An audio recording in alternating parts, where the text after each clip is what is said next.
കഴിക്കണമെന്ന് പറയണ്ടായി. അത് internal correction.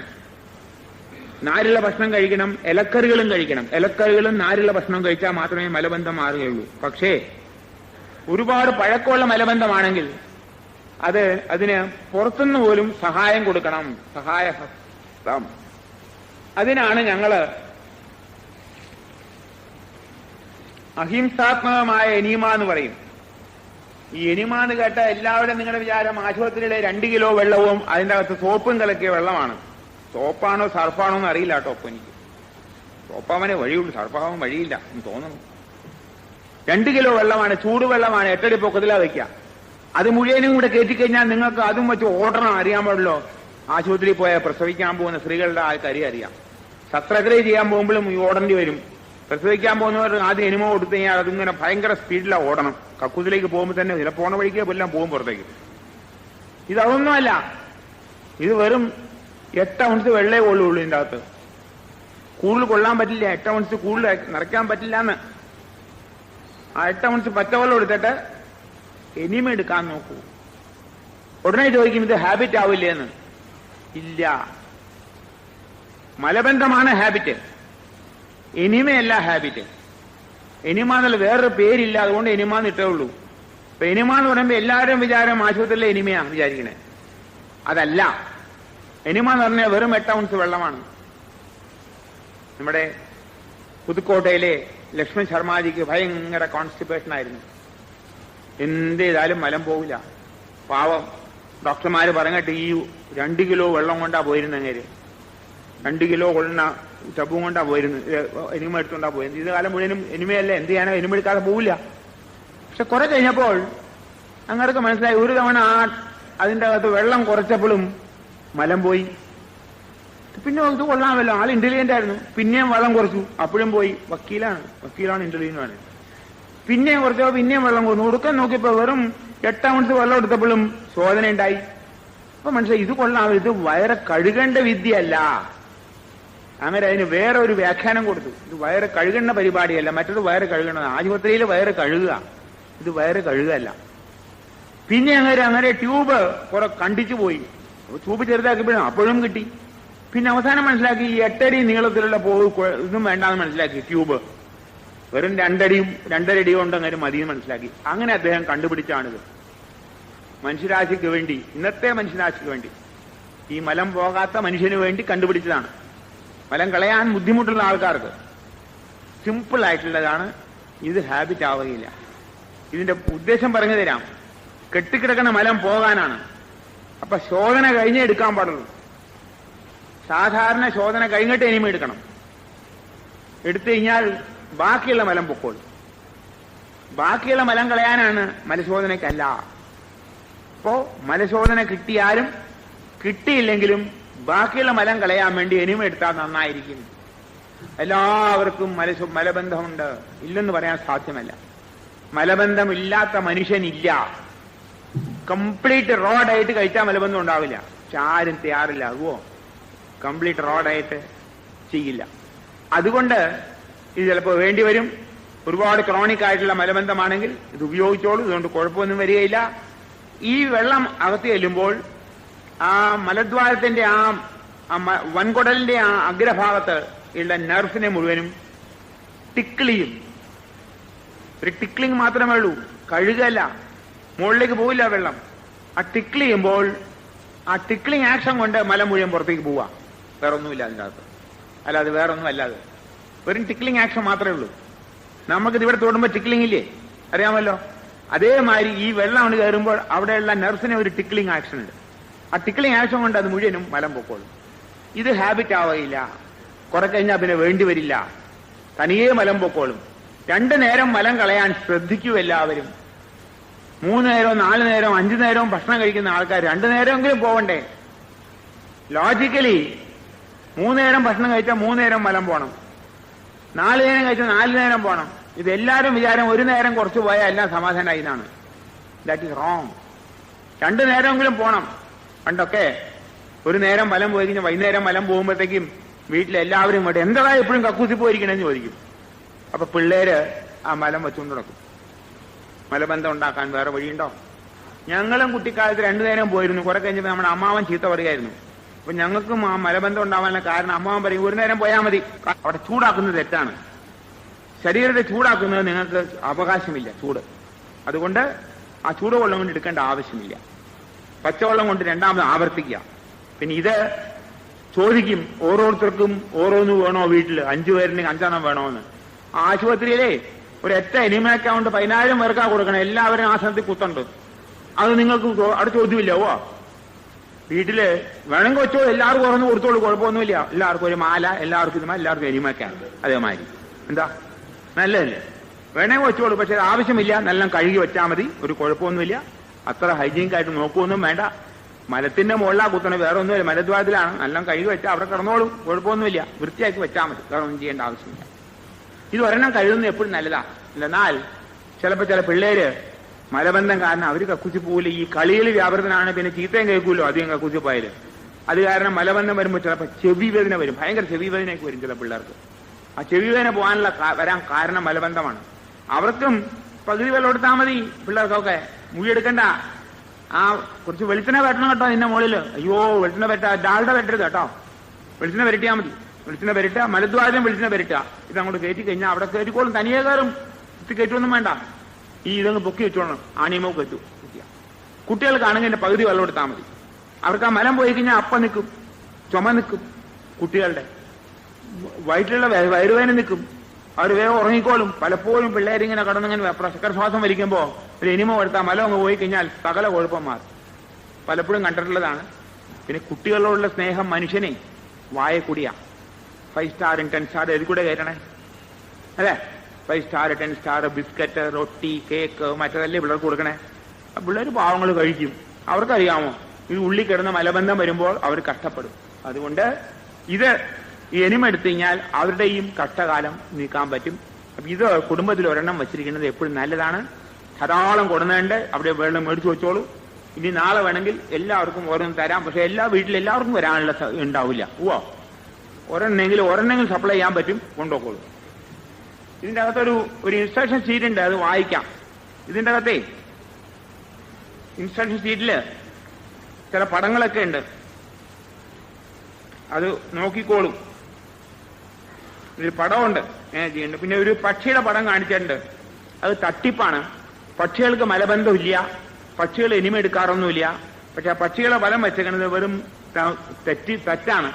അത് വെറുതെ വെച്ചിരിക്കുക, എന്തെങ്കിലുമൊക്കെ വേണ്ടേ വെച്ചിരിക്കുകയാണ്. എന്തായാലും വായിച്ചോളൂ, ഇതുകൊണ്ട് കുഴപ്പമൊന്നുമില്ല.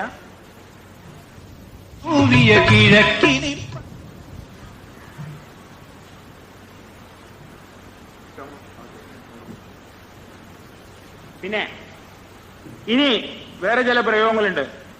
കാലിങ്ങനെ തണുത്തിരിക്കുക, വല്ലാതെ വിഷമം.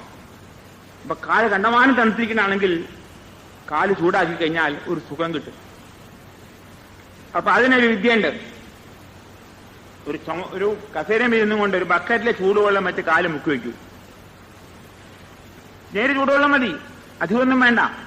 ആ ചൂടായി കഴിഞ്ഞാൽ കിടന്നു കഴിഞ്ഞാൽ ചിലപ്പോൾ ഉറക്കം വരാത്ത ഇത് വരും. കാല് തണുത്താൽ ഉറക്കം വരില്ല ചിലർക്ക്. തല ചൂടായിരിക്കും, കാല് തണുപ്പുണ്ടാവും. അപ്പൊ തല കഴുകി പച്ചവെള്ളം കൊണ്ട് തോർത്തുക. എന്നിട്ട് കാല് ചൂടുവെള്ളത്തിൽ വെച്ചിട്ട് ഒരു 10 മിനിറ്റ് കഴിഞ്ഞിട്ട് കാല് തുടച്ച് കിടന്ന് ഉറങ്ങിക്കോളും. സുഖമായിട്ട് ഉറക്കം വരും. ഉറക്കം വരാത്ത രീതിയിൽ എപ്പോഴും തല ചൂടായിരിക്കും, കാൽ തണുത്തിരിക്കും. ആസ്മയുള്ള ആൾക്കാർക്കും തലയ്ക്ക് നല്ല ചൂടുണ്ടാവും, കാല് തണുത്തിരിക്കും. അവർക്കും ആസ്മയുടെ ശക്തി കുറയ്ക്കാൻ വേണ്ടിയിട്ട് തല പച്ചവെള്ളം കൊണ്ട് കഴുകി തോർത്തിയിട്ട് കാല് ചൂടുവെള്ളത്തിൽ മുക്കി വെച്ച് കഴിഞ്ഞാൽ ആസ്മയുടെ ശക്തി കുറയും. ചൂടുവെള്ളത്തിന്റെ പ്രയോഗം മിക്കവാറും അരയ്ക്ക് കീഴ്പോട്ട് ചെയ്യാം. ഇപ്പൊ മുട്ടുമ കണ്ടമാനം വേദന വന്നു, തണുത്ത കൊണ്ടുകൊണ്ട് മാറിയില്ല. അപ്പൊ വേണമെങ്കിൽ ആദ്യം ചൂടുവെള്ളം കൊണ്ട് ചൂടാക്കിയിട്ട് പിന്നെ തണുപ്പ് വെള്ളം കൊണ്ട് കെട്ടുക, പിന്നെ ചൂടാക്കുക. ചൂടും തണുപ്പ് മാറി കഴിച്ച് അവസാനം തണുപ്പ് വെച്ചാൽ അവിടുത്തെയും വേദന കുറയും. ഈ വേദനകൾക്കൊക്കെ പല കാരണം ഉണ്ടാവും. ചൂടും തണുപ്പും മാറ്റി വെച്ചാലും അവിടുത്തെ വേദന കുറയും. പക്ഷെ ചൂടുവെള്ളം കഴിയുന്നതും കുറച്ച് ഉപയോഗിച്ചാൽ മതി. ശരീരത്തിന്റെ മുകളിൽ ചൂടാക്കാൻ നമുക്ക് അവകാശമില്ല, തണുപ്പിക്കാൻ മാത്രമേ അവകാശമുള്ളൂ. ചൂടാക്കുന്നത് ജീവന്റെ ജോലിയാണ്. അതുകൊണ്ട് ആ ചൂട് കുറയ്ക്കാനും നമുക്കുണ്ടാവും. ടോൺസിലൈറ്റിസ് കണ്ടമാനം വരുമ്പോൾ തൊണ്ടയിൽ കണ്ടമാനം വേദന ഉണ്ടാവും. ആ വേദന കുറയ്ക്കാനായിട്ട് തുണി നനച്ചു കെട്ടിക്കോളൂ. ചൂട് കുറയ്ക്കാൻ തുണി നനയ്ക്കണ്ട. ചൂട് മാത്രമേ ഉള്ളൂങ്കിൽ തുണി കൊണ്ട് നനയ്ക്കണ്ട. ആ ചൂട് ആവശ്യമുണ്ട്. ആ ടോൺസിൽസ് കേട് വരാതിരിക്കാൻ വേണ്ടിയാണ് ചൂട്. നിങ്ങൾ തണുപ്പിക്കണ്ടെന്ന്. ടോൺസിൽസ് കേട് വന്നാൽ, ടോൺസിൽസ് ഓപ്പറേറ്റ് ചെയ്ത് കഴിഞ്ഞാൽ ചെവിയുടെ ശക്തി പോവും, കണ്ണിന് കാഴ്ച പോകും, മൂക്കിന്റെ ഘ്രാണശക്തിയും പോവും. ഒരിക്കലും ടോൺസിൽസ് എടുത്ത് കളയരുത്. മനസ്സിലാവില്ല അറിഞ്ഞാൽ പറഞ്ഞാൽ. ടോൺസിൽസ് എടുത്ത് കളഞ്ഞവരുടെ ഭാവി വളരെ ശോചനീയമാണ്. പലർക്കും ഉള്ള അനുഭവം എനിക്കറിയാം. ഒരു സ്ത്രീക്ക് ടോൺസിൽസ് എടുത്ത് കളഞ്ഞ പിന്നെ ആ സ്ത്രീയുടെ വായില് എന്തിട്ടാലും ഒരേ സ്വാദ. പഞ്ചസാരയിട്ടാലും ഉപ്പിട്ടാലും മുളകിട്ടാലും പുളിയിട്ടാലും ഒരു വ്യത്യാസമില്ല. പാവം ഭക്ഷണം കഴിക്കണമെന്നേ ഉള്ളൂ. രസനേന്ദ്രിയ മുഴുവൻ അങ്ങ് പോയി. ടോൺസിൽസിനെ ഓപ്പറേറ്റ് ചെയ്തിട്ട്, ടോൺസിൽസ് ഓപ്പറേറ്റ് ചെയ്യുന്നതിന് മുമ്പ് ഒരാൾ എന്റെ വന്നു, ഒരു പയ്യൻ, ചെറുപ്പക്കാരനാ, 10-25 വയസ്സേ ഉള്ളൂ. ഞാൻ പറഞ്ഞു ഓപ്പറേറ്റ് ചെയ്യേണ്ട, ഒരു 3-4 ദിവസം കുറെ പഴങ്ങളുടെ നീര് മാത്രം കഴിക്കൂ, കരിക്കും വെള്ളം കുടിക്കാൻ പറഞ്ഞു. വർമാജിയുടെ ചികിത്സ ഒന്നും നടക്കില്ല, ഞാൻ പോവാ പറഞ്ഞു. വേഗം ഓപ്പറേറ്റ് ചെയ്തു. ഓപ്പറേറ്റ് ചെയ്തിട്ട് കുറച്ച് ഒരു മാസം കഴിഞ്ഞപ്പോൾ ഞാൻ ചോദിച്ചു എത്ര ദിവസം പട്ടിണി കിടന്നു ചോദിച്ചു. ഓപ്പറേറ്റ് ചെയ്തിട്ട് 4 ദിവസം ഒന്നും തന്നില്ല എന്ന് പറഞ്ഞു. പിന്നെ അതല്ലേ ഞാനും പറഞ്ഞുള്ളൂ. ടോൺസിൽസും പോയി, 4 ദിവസം പട്ടിണിയും കിടന്നില്ലേ. നേരെ മറ്റ് 4 ദിവസം പട്ടിണി കിടന്നെങ്കിൽ അത് ഓപ്പറേറ്റ് ചെയ്യേണ്ടി വന്നില്ല. ഇനി നോക്കിക്കോളൂ, തന്റെ ഒരു ചെവി കേടുവരുന്നു പറഞ്ഞു. ഇപ്പുറത്തെ കളഞ്ഞ് ഈ ചെവിക്ക് കേടുവരുന്നു പറഞ്ഞു. പറഞ്ഞ മാതിരി പിന്നീട് ഒരു 5-6 മാസം കഴിഞ്ഞപ്പോ കോഴിക്കോട് വെച്ച് നടു റോഡിൽ കണ്ടു. വർമാജി നിന്ന് എന്താന്ന് ചോദിച്ചു. നിങ്ങൾക്ക് ശപിക്കാൻ അറിയാമോന്ന് ചോദിച്ചു. എന്താന്ന് ചോദിച്ചു. എന്റെ ചെവി കേടുവന്നു എന്ന്. ഞാൻ പറഞ്ഞു ഞാൻ ശപിച്ചാണോ? നിങ്ങളുടെ ഞാൻ പറഞ്ഞില്ലേ ടോൺസിൽസ് ഓപ്പറേറ്റ് ചെയ്യണ്ടെന്ന്. എന്റെ ശാപമൊന്നുമല്ല, നിങ്ങളെന്നെ ശപിച്ചു. നിങ്ങളെ ചെവിക്ക് കേൾവി കുറവ് വന്നു കഴിഞ്ഞു. ഈ ടോൺസിൽസ് എന്നുള്ളതായിട്ടുള്ള അത് ഒരു ഗ്രന്ഥിയാണ്. ശരീരത്തിന് വളരെ ഉപകാരപ്പെട്ട ഒരു ഗ്രന്ഥിയാണ്. ജീവാവസാനം വരെ ആവശ്യമുണ്ട്. നിങ്ങളുടെ ശരീരത്തിലെ ഈ 5 ഇന്ദ്രിയങ്ങളെ, കണ്ണ്, മൂക്ക്, നാക്ക്, ചെവി, കണ്ണ്, മൂക്ക്, നാക്ക്, ചെവി, ഈ 5 ഇന്ദ്രിയങ്ങളെയും രക്ഷിക്കാൻ വേണ്ടിയാണ് ടോൺസിൽസ് വച്ചേക്കുന്നത്. ഒരു പക്ഷേ നമ്മുടെ ശാസ്ത്രജ്ഞന്മാർക്ക് ഇത് മനസ്സിലായിട്ടില്ലെങ്കിൽ ഐ ആം സോറി. ആ ഇന്ദ്രിയം പോയി കഴിഞ്ഞാൽ ഏതെങ്കിലും ഒരു ഈ ടോൺസിൽസ് എടുത്തു കളഞ്ഞാൽ ഏതെങ്കിലും ഒരു ഇന്ദ്രിയത്തിന് കേടുവരും. ഇതറിയാം, എനിക്കറിയാം. ഞാനൊരിക്കൽ പേപ്പറിൽ വായിക്കണ്ടായി, ടോൺസിൽസ് എടുത്ത് മാറ്റി ഒരാളുടെ കണ്ണ് രണ്ടും പോയി, കാഴ്ച പോയി. കണ്ണുണ്ട്, കാഴ്ചയില്ലാന്ന്. അപ്പോ ഈ ഗ്രന്ഥിയാണ് ഈ എല്ലാ അവയവങ്ങളെയും രക്ഷിക്കണമെന്നുള്ളത് മനസ്സിലാവണം. ഒരു കാലത്ത് ഇംഗ്ലണ്ടിൽ ഒരു പതിവുണ്ടായിരുന്നു. കുട്ടി ജനിച്ച ഉടനെ 6 മാസത്തിനുള്ളിൽ ടോൺസിൽസ് ഓപ്പറേറ്റ് ചെയ്യുക, അപ്പൻഡിക്സ് മുറിച്ച് കളഞ്ഞേക്കുക. പോരെ, നല്ല കച്ചവടമായിരുന്നു. കുറെ കഴിയുമ്പോൾ നിർത്തിയത് കുഴപ്പമെന്ന് മനസ്സിലാക്കിയിട്ട് നിർത്തി. ഇതൊന്നും ശരീരം പെർഫെക്റ്റാണ്, ഒന്നും കളയാനില്ല, ഒന്നും കൂട്ടിച്ചേർക്കാനില്ല. ശാസ്ത്രജ്ഞന്മാർക്ക് മനസ്സിലായില്ലെങ്കിൽ I can make them understand. ശരീരം പെർഫെക്റ്റാണ്, ഉണ്ടാക്കിയ ആള് പെർഫെക്റ്റാണ്. ജീവൻ അറിയില്ല എന്ന് പറഞ്ഞു. അപ്പൻഡിക്സ് എന്നൊരു അവയവം ഉണ്ടെന്ന് പറഞ്ഞു ഇവിടെ. അതെല്ലാം കിട്ടിയെല്ലാം കഴിഞ്ഞപ്പോൾ കുറച്ച് ബാക്കി വന്ന് അവിടെ കെട്ടി തൂക്കിയിട്ടെന്ന് പറഞ്ഞു. എന്തൊരു വിഡിത്തമാ നോക്കും. മൊയിലിന്റെ അപ്പൻഡിക്സിന് 1.5 അടി നീളമുണ്ട്. വെറുതെ വെച്ചേക്കണേ. മൊയിലിന്റെ അപ്പൻഡിക്സിന് 1.5 അടി നീളമുണ്ട്. നമ്മുടെ അപ്പൻഡിക്സ് എങ്ങാണ്ട് 1-2 ഇഞ്ചോളം ഇത്രേ ഉള്ളൂ. അതും ആവശ്യമുണ്ട്. നിങ്ങൾക്ക് അറിയില്ലെങ്കിൽ ഞാൻ എന്ത് ചെയ്യാനാ? എന്തിനാ? പാൻക്രിയാസ് എന്നുള്ള അവയവത്തെ പറ്റി ഈ കഴിഞ്ഞ ഒരു 10-50 വർഷം വരെ പാൻക്രിയ എന്ന് പറഞ്ഞാൽ ഒരു ജോലി ഇല്ലാന്ന് അർത്ഥം. പാൻക്രിയ ഗ്രീക്ക് വാക്കാണ്, നോ വർക്ക് എന്നാ പറഞ്ഞത്. ഇന്നും പറഞ്ഞു ചില ഗ്രന്ഥികൾ നമ്മുടെ ശരീരത്തിലുണ്ട്, അതിന്റെ പ്രവർത്തനങ്ങൾ ഞങ്ങൾക്ക് ഇന്നും മനസ്സിലായില്ല എന്ന്. And we blot that we know everything. അല്ലേ? ശരീരത്തിലെ ഗ്രന്ഥങ്ങൾ, തൈമസ് ഗ്ലാൻഡ് ഒരു ഗ്ലാൻഡ് ഉണ്ട്. ആ ഗ്ലാൻഡിനെ പറ്റി പ്രവർത്തനം ഈയിടെ മനസ്സിലാക്കിയത്. ശരീരത്തിൽ പിറ്റ്യൂട്ടറി ഗ്ലാൻഡ് ഉണ്ട്, അതിനെപ്പറ്റി കുറെ മനസ്സിലാക്കിയിട്ടുണ്ട്. പിറ്റ്യൂട്ടറി ഗ്ലാൻഡ് തലയിലുണ്ട്, തൈമസ് ഗ്ലാൻഡ് തലയിൽ. അപ്പൊ ഈ ഗ്ലാൻഡെല്ലാം അതിന്റെ പ്രവർത്തനത്തെ പറ്റി ഇന്നും അജ്ഞാതമാണ്. സ്ത്രീകളുടെ ഗർഭപാത്രം എടുത്തു കളയും, അതോടുകൂടി ഓവറീസും കളയുന്നു. I am very sorry. I request doctors never remove the ovaries unnecessary necessary. അവരുടെ കഷ്ടപ്പാട് കണ്ട് എനിക്ക് കരച്ചിൽ വരികയാണ്. ഓവറീസ് കളയാനായിട്ട് നിയമമില്ല. ഇംഗ്ലണ്ടിലും യൂറോപ്പിലും അമേരിക്കയിലും എല്ലാം ഓവറീസ് കളയാൻ പാടില്ലെന്നാണ് നിയമം. ആവശ്യമില്ലെങ്കിൽ നിങ്ങൾക്ക് അവിടെ ഇതെന്താ പറഞ്ഞോ, ഭാവിയിൽ അവിടെ മുഴ വരാമെന്ന്. അയ്യോ എന്ന് പറഞ്ഞ് മുറിച്ചു കളയോ? എന്നാ ഭാവിയിൽ മുഴ വന്ന ബ്രസ്റ്റ് മുറിച്ച് കളഞ്ഞേട്ടെ. ബ്രസ്റ്റ് മുറിച്ച് കളഞ്ഞാൽ മുഴ വരില്ലല്ലോ, അല്ലേ? Tumour in the breast cancer. എല്ലാവരും പ്രശ്നം മുറിച്ച് കളഞ്ഞേക്കാം 40 വയസ്സാകുമ്പോഴത്തേക്ക് ട്യൂമർ ഒഴില്ലല്ലോ. എന്തൊന്ന് ചികിത്സയത്? ഓവറീസ് കളയല്ലേ, ഓവറീസ് കളയാനായിട്ടുള്ള പല സ്ത്രീകളും നരകയാതനയോടുകൂടി ജീവിക്കുന്നുവെന്ന് അവരുടെ കഷ്ടപ്പാട് കണ്ടിട്ട് എനിക്കാണ് സങ്കടം വന്നിട്ടുള്ളത്. ഇംഗ്ലണ്ടിലും അമേരിക്കയിലും ഓവറീസ് കളയാൻ പാടുന്ന നിയമമുണ്ട്, അൺലെസ് അതർവൈസ് നീഡഡ്, നെസസറി അല്ലെങ്കിൽ. ഓവറീസിൽ എന്തെങ്കിലും കുഴപ്പമില്ലെങ്കിൽ നെവർ റിമൂവ് ഇറ്റ്. ഒരു ഓവറിൽ മാത്രമേ കുഴപ്പമുണ്ടെങ്കിൽ അത് മാത്രമേ കളയാൻ പാടുള്ളൂ, മറ്റത് കളയരുതെന്നാണ് നിയമം. പക്ഷെ ഇവിടെ അങ്ങനെയല്ല, എല്ലാം കളയുക. എന്നിട്ടോ നരകം. എന്നിട്ട് ഈസ്ട്രോജൻ എന്ന് പറഞ്ഞ ഒരു ഗുളിക, ഓവറീസ് ഉണ്ടാക്കുന്നതായിട്ടുള്ള ആ ഹോർമോൺസ് ശരീരത്തിൽ ഇല്ലാതാകുമ്പോൾ അത് സപ്ലൈ ചെയ്യുക. അതോടുകൂടി നരകമാണ് അവരുടെ ജീവിതം. അത് കഴിച്ചാലുള്ള വെപ്രാളങ്ങള് പറയാൻ വയ്യ. അങ്ങനെ ഈ ഓപ്പറേഷൻ കഴിഞ്ഞാലുള്ള സ്ത്രീകളുടെ കഷ്ടകാലം കണ്ടിട്ടാ പറഞ്ഞാൽ വിശ്വസിക്കില്ല ചിലത്. ചിലപ്പോൾ അതിഭയങ്കരമായ ചൂടാണ്. ചൂടുകാലത്ത്, വേനൽക്കാലത്ത് അതിഭയങ്കരമായ ചുട്ടുപൊഴുക ശരീരം മുഴുവനും, ഫാനിട്ടാലും നിൽക്കില്ല. ചിലപ്പോൾ അതിഭയങ്കരമായ തണുപ്പ്. ഇതൊക്കെ ഉണ്ടാവണം എല്ലാവർക്കും. ചിലപ്പോൾ പെയിൻ ഉണ്ട്, കഴുത്തിന് ഭയങ്കര പെയിൻ വരും. അത് കഴിഞ്ഞാൽ ഒരു അരമണിക്കൂർ കഴിഞ്ഞാൽ ആ പെയിൻ കാലുമിലേക്ക് ചുറ്റുമിലേക്കാവും. അവിടുന്ന് പോയി പിന്നെ നടുവേലാവും. ഇങ്ങനെ ഫ്ലൈയിങ് പെയിൻ. ഈ സ്ത്രീകളെ സർവം സഹയാണ്. നമ്മുടെ അമ്മമാര് സഹോദരിമാര് സർവം സഹ, ഭൂമിദേവി മാതിരിയാ, എല്ലാം സഹിക്കും. ഇതെത്ര സഹിച്ചാലും അവർ പുറത്തേക്ക് പറയില്ല അവരുടെ കഷ്ടപ്പാട്. അതുകൊണ്ടാണ് നമ്മൾ ജയിക്കുന്നത്. അവരെ കഷ്ടപ്പെടുത്തല്ലേ. ഞാൻ പറയാം, ശസ്ത്രക്രിയൻ ഡോക്ടർമാര്, please don't remove the ovaries. Remove the ഗർഭപാത്രം കളഞ്ഞോളും. അതിനും കളയാനുള്ള വഴി ഞങ്ങൾ കണ്ടുപിടിച്ചിട്ടുണ്ട്. ഗർഭപാത്രം കളയേണ്ട ആവശ്യമൊന്നുമില്ല. ഇപ്പൊ പുതിയ അടവാണ്. 40 വയസ്സായ ഗർഭപാത്രത്തെ കളഞ്ഞേക്കും, ഒരാവശ്യമില്ല. എന്റെ ആവശ്യം കഴിഞ്ഞല്ലോ. അപ്പൊ ഓവറീസും ഗർഭപാത്രവും എടുത്ത് കളയേണ്ടതായിട്ടുള്ള ഒരു ഗതികേട് പോലും വരുത്തല്ലേ. ജീവിത രീതി മാറുമ്പോഴാണ് വരുന്നത്. ഈ കോൺസ്റ്റിപ്പേഷൻ കൊണ്ടാണ് സർവ്വ സ്ത്രീകൾക്കും ഗർഭപാത്രത്തിൽ മുഴ വരുന്നതെന്നുള്ളത് സത്യമാണ്, ഞങ്ങളുടെ അനുഭവമാണ്. കോൺസ്റ്റിപ്പേഷൻ കൊണ്ടാണ്, സിവിയർ കോൺസ്റ്റിപ്പേഷൻ. പ്രത്യേകിച്ച് മത്സ്യവും മാംസവും മുട്ട ഉപയോഗിക്കുന്നവർക്കാണ് ഗർഭപാത്രത്തിൽ മുഴ വരുന്നതും ഓവറീസിൽ മുഴ വരുന്നതും. അതുകൊണ്ട് സസ്യബുക്കായിട്ട് മാറൂ, ഈ വിഷമങ്ങൾ കുറഞ്ഞു വരും. ഞാൻ എവിടുന്നാ തുടങ്ങിയത്? ജലചികിത്സ പോയിട്ട് ഇവിടെ എത്തിപ്പോ പോട്ടെ. അപ്പൊ അതുകൊണ്ട് ഈ നമ്മുടെ ജീവിതത്തില് ഒരു മാറ്റം വരുത്തണം.